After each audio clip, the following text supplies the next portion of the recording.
नमो तस्स भगवतो अरहतो सम्मा सम्बुद्धस्स। साधु साधु साधु। पिछले कुछ समय से हम धम्मपद की गाथाओं के ऊपर धम्म देशना सुन रहे हैं। अब तक हमने शुरुआत के 6 वर्ग यमक वर्ग, अपमाद वर्ग, चित्त वर्ग, उफ वर्ग, बाल वर्ग और पंडित वर्ग की गाथाओं के ऊपर धम्म देशना सुनी है। आज से नया वर्ग शुरू करेंगे जिसका नाम है अरहंत वर्ग। अरहंत अवस्था के ऊपर मेरा एक विस्तृत वीडियो है जिसकी लिंक मैंने डिस्क्रिप्शन में दी हुई है। मुझे लगता है उसे एक बार सुन लेंगे तो इस धम्म देशनाओं में और भी रस आएगा। अरहंत शब्द बना है अरि और हंत के जोड़ से। अरि मानी शत्रु और हंत मानी हनन करना, हत्या करना। कौन शत्रु और किसकी हत्या? हमारे राग, द्वेष और मोह हमारे सबसे बड़े शत्रु हैं। सुख सुविधाओं के प्रति राग, दुख दुविधाओं के प्रति द्वेष। राग का रसपान करते हैं तो द्वेष का दुखपान करना पड़ेगा। तन तोड़ मेहनत करके सुख का प्रोडक्शन करते हैं और दुख भी बाय प्रोडक्ट के रूप में निकल आता है।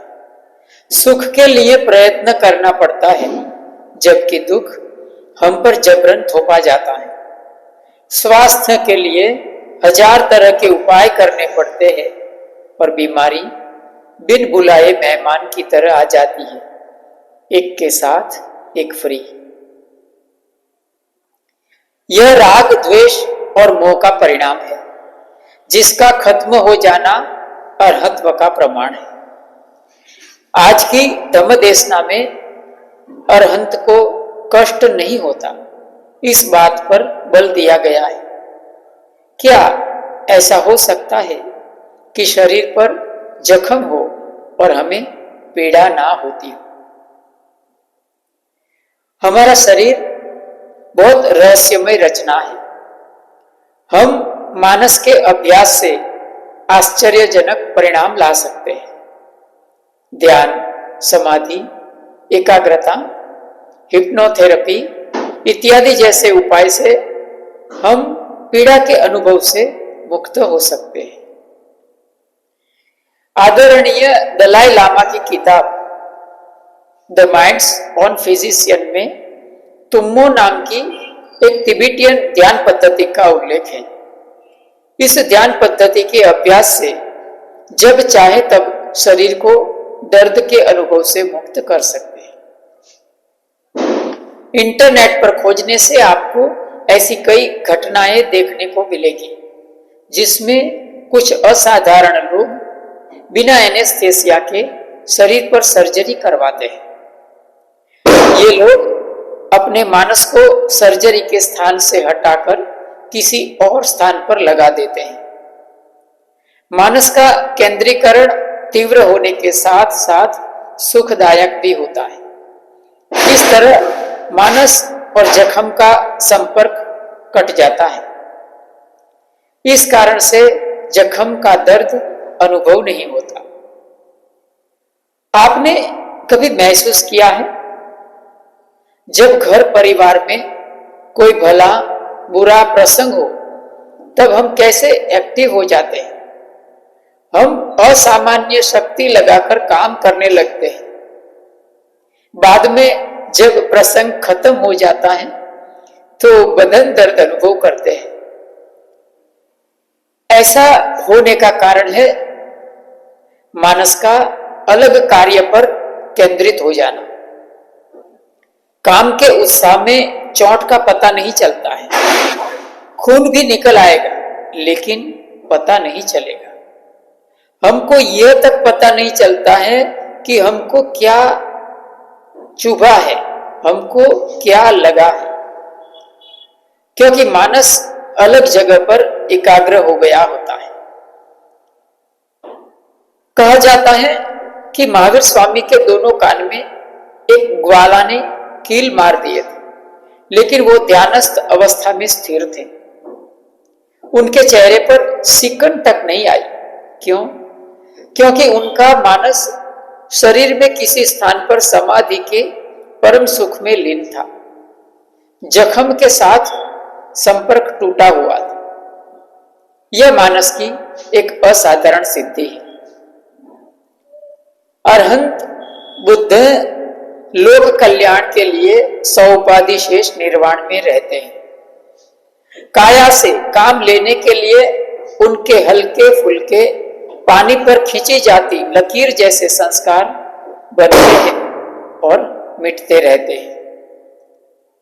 ऐसी कोई भी सिद्धि का प्रयोग करना बंधन कारक बन सकता है, पत्थर की लकीर जैसे संस्कार बना सकता है, जो कि अरहंत के लिए असंभव होता है। इस कारण से ऐसी सिद्धियों का दिखावा नहीं किया जाता। इस कारण से अरहंत बुद्ध सर्व सामान्य मानव की तरह जीवन जीते हैं। आइए अब गाथा की धम्म देशना में आगे बढ़ते हैं।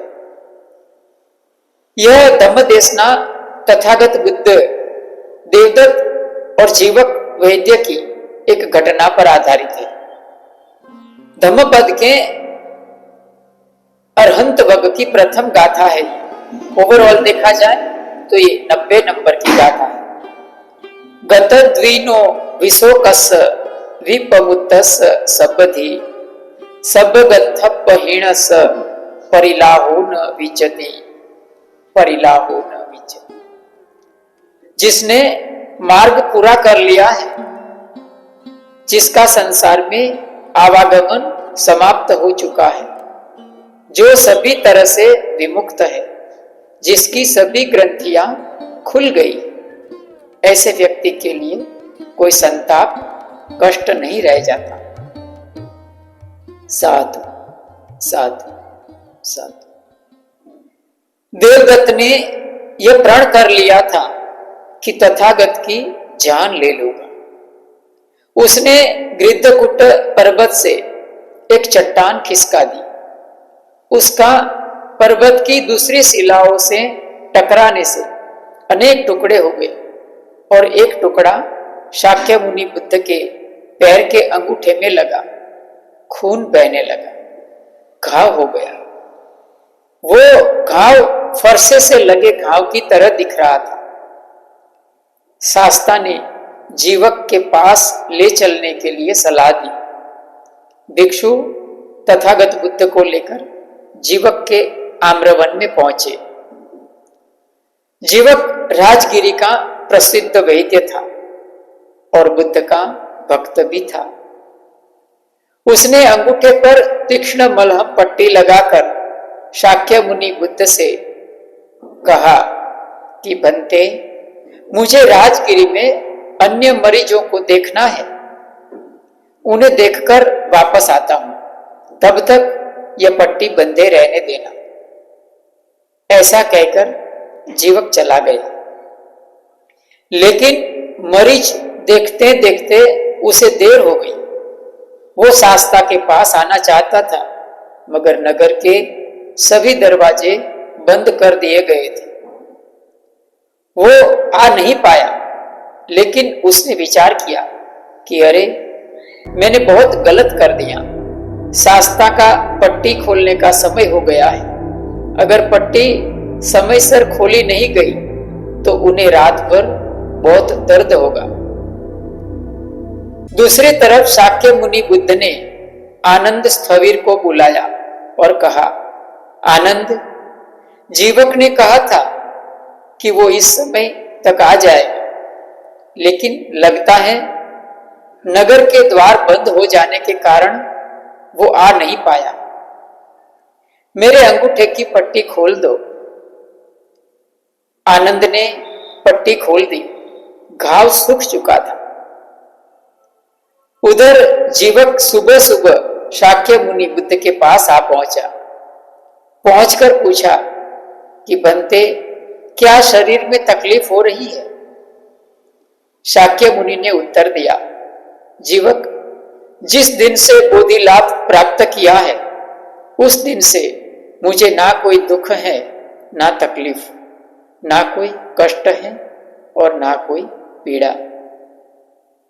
तब अवसर देख के तथागत बुद्ध ने यह गाथा कही थी, साधु साधु साधु। To accelerate the wheel of Dhamma, subscribe the channel and press the bell icon.